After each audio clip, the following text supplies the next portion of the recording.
Hey guys, welcome to the SMA Journey 51 vlog, and thank you for giving me a couple of weeks off where I could focus on my recovery. As most of you know if you watched my last video, I was in the hospital for about 4, nearly 5 days with pneumonia, and so I needed some time off where I could focus on my recovery and get some of the strength back that I lost. And in today's video, I just want to give you an update as to exactly what happened to me, what they did to me in the hospital, and how I'm doing right now. So I'll try to keep this video pretty short. As most of you can probably already tell by now, my breathing is a lot better compared to my last video. And that was something that really scared me, along with the strength that I lost in my arms. What happened was my caregivers went on vacation for 10 days, and the people that came in to take care of me had a 2-year-old daughter with them. And I think the 2-year-old had something going on with her because by the time my caregivers came back, I wasn't really feeling myself. They came back on a Friday and I felt okay, but I just wasn't my normal cheerful self, you might say. So on Saturday, one of my caregivers told me that I just didn't look right. She took my temperature and it was about 100 degrees. So, I thought about going to the hospital, then I thought, no, maybe not. But as time went on, I wasn't feeling any better. So we decided to call an ambulance. And when the ambulance got here to my house, they took my temperature and it was about 100.3 degrees. By the time they got me to the hospital, which was about 45 minutes later, it was nearly 104. It topped out at 103.8. So they took me out of ER and they put me in the intensive care ward because they wanted to be able to monitor me more closely than if I was just in a general ward. I think in ER there's more nurses per patient than there are just in the general ward, and they wanted to just keep a check on me. And so they got my temperature down that first day that I was there. But on Sunday morning about 2 o'clock, my fever spiked to nearly 105, and I believe it was either 104.6 or 104.8. But my temperature stayed at that level for about 5 hours. And I remember doctors and nurses rushing around me, telling me to stay awake, to open my eyes. They were trying to get my temperature down, and it was a very trying 5 hours. But finally, they did get my temperature down, and I stayed in intensive care for a day. Then they moved me to the cardiac care unit, where again, they could monitor my heart and my breathing. And anyway, I took breathing treatments for nearly 4 days. They took multiple blood draws. That has got to be the blood happiest hospital I've ever seen in my life. But they were taking blood from me literally every 2 hours for the first 2 days.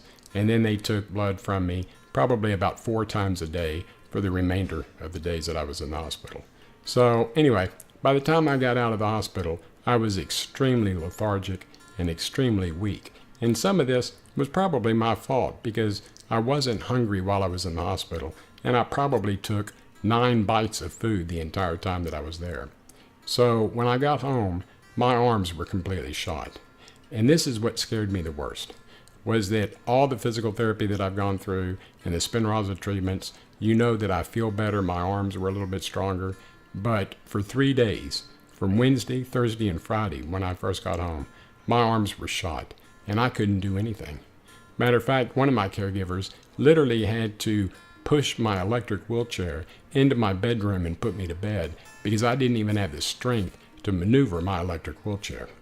So these 3 days when I had lost everything that I had worked so hard to get, that really scared me because I thought, what if I don't get this strength back?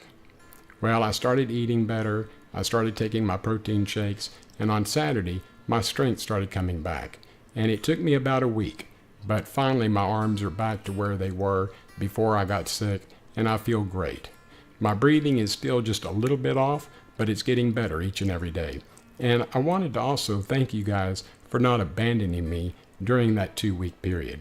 You could have very easily unsubscribed from my YouTube channel, but you didn't. Matter of fact, my subscribers went up by 5 during that 2-week period. So for those of you that stuck with me, thank you so much. I greatly appreciate it. We all go through trying times in our life. This was one of mine, and I appreciate you sticking with me. Okay? So again, I'm going to keep this video short today just because I've got some other things that I need to do, but I do have some other topics that I'm going to be talking about. One thing that I will be talking about pretty soon is I've got an appointment with a pulmonologist coming up next month, and we're going to try to get me what they call a cough assist. And it's a machine that blows air in your lungs and then expels the air out of your lungs at a very quick pace, similar to how an able-bodied person would cough with the amount of strength that they've got. So this definitely will help me get some of the stuff up that's in my lungs. Now, if I'm sitting up in my chair, I can lean forward and cough pretty strong. But if I'm laying in bed, my cough is extremely weak. So the cough assist will definitely help. So I'm going to be doing a video over what the cough assist is and how they work.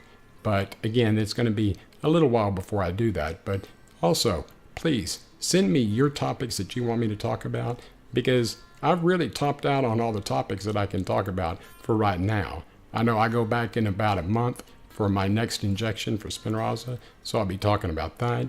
And again, I've got some other topics that I can talk about, but I want to answer your questions and make sure that I'm doing justice for you guys that are watching my videos. So again, if you enjoyed this video, give me a thumbs up, and don't forget to subscribe to my YouTube channel if you haven't already done so. I would greatly appreciate it. Remember, click on the little bell icon. That way, when I do produce a new video, you'll be notified over YouTube. Okay? Hey, I hope you guys have had a wonderful week. God bless you. And again, thank you for watching. Have a wonderful week, and I'll see you next Sunday. Take care, everybody. Bye-bye.